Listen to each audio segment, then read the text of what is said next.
Hey y'all, welcome back to Viv Vibe. I'm Vivian Camille and today I want to do a brief race recap of the Austin Rattler 66K that I finished this past weekend.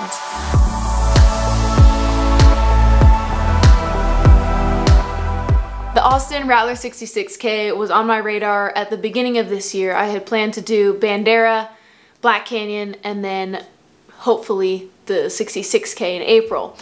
I knew that was a lot, and because of my injury it didn't work out, but because of COVID the Rattler 66K got postponed till November. I didn't know that, and I was looking for a race to maybe run sometime in November and was like, oh look, that got postponed, hey, might as well run it. So I signed up probably the week before and headed out to Austin. My grandparents came in their RV and it was a great weekend full of catching up with a lot of friends and family. So I really got a lot of boxes checked when I went to Austin. One of those boxes was finishing this race and getting my coin into Leadville, which is so exciting. Didn't think this day would come, but here it is. So really excited about that. And yeah, I'm going to Leadville, which is so exciting but equally terrifying because if you didn't know, I've never run 100 miles, let alone at altitude in the mountains of Colorado. So I've got my work cut out for me. So the race started at 6 a.m. The race was pretty much an afterthought of the weekend. The main event was Saturday with the mountain bike. So the run, I got on the start line and there really weren't a whole lot of people, maybe 100 that were actually racing, and within that I only picked out like 3 women. So I was like, yeah, rock on, cool, I've got a shot. And that was the point. I had looked at the previous years and saw who was in my age group, because in order to get a coin into Leadville you have to pretty much win your age group. That's how you can guarantee yourself a coin. So thought I had a shot, and luckily I was correct. We took off, and the first 5 miles of the race I was mentally in a weird place. I just chalked that up to starting a race and getting the nerves out. I always give myself about 5 miles to really settle in and let go of negativity. For some reason I just had a lot of it at the start of the race. One reason was probably there was supposed to be an aid station at mile 5 or 6 and it wasn't there. That was frustrating and kind of threw me off. I was like, what the heck? Apparently the front runners didn't get that first aid station because they hadn't had it set up yet. So there you have it. Luckily I kind of got back into the groove around mile 6 or 7, and I didn't even need water from that first aid station, so it wasn't an issue like I thought it would be in my head. There were 2 girls ahead of me, and I didn't know what their speed was, but I knew I was gonna start hunting them down around mile 10. I think around mile 10 I had passed both of them, and I passed the girl in the lead as she was stopped doing her hair. So I was like, yeah, I don't think she's really that big of a threat. The next goal was to start picking off the guys and see how high up I could place in the race overall. I came through the aid station around 3 hours and 7 minutes, I think, 3:10 or something like that. Spent probably 3 minutes getting my vest on and that sort of thing. Halfway point, feeling great. 5 miles later, not feeling so great. Remember how I've been out for 6 months with a hip and knee injury?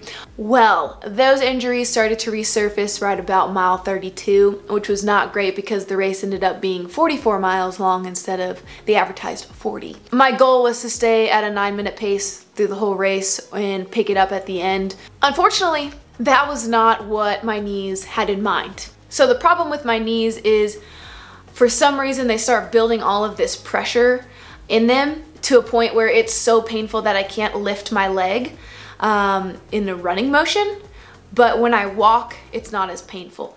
So mile 32 I had to start walking. Luckily when I was injured I had done a lot of race walking / power walking, and so I was able to maintain around a 9:30 pace between power hiking at like a 10-11 minute mile and running a couple steps here and there.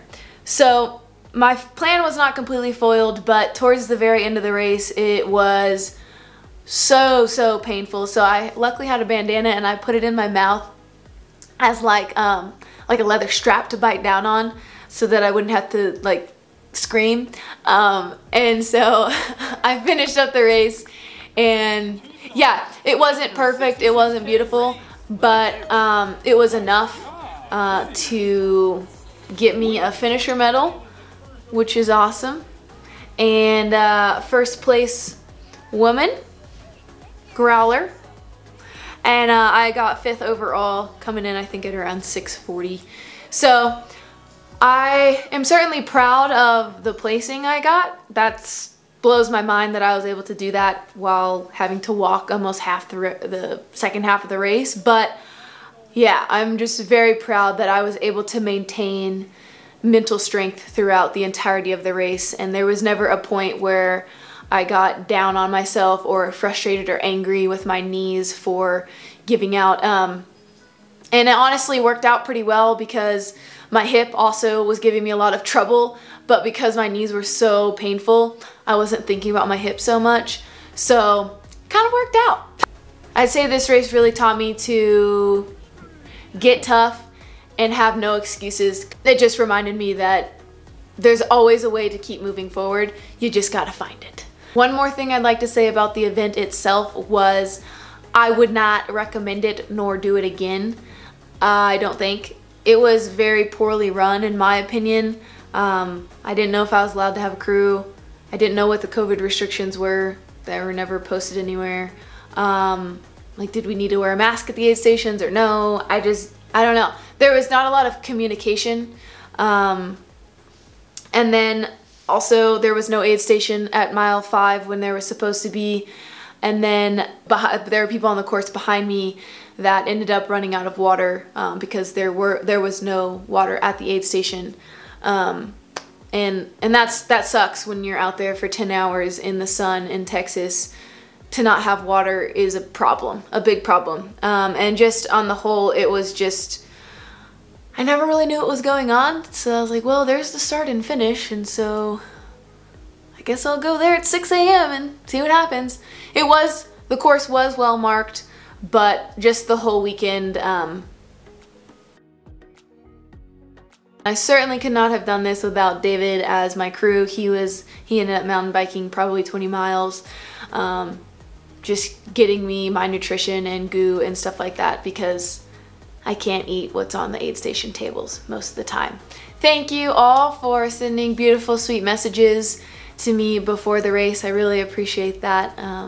So with Leadville on the horizon, there will be many more videos to come of the training, the planning, the prep, just everything kind of leading up to that.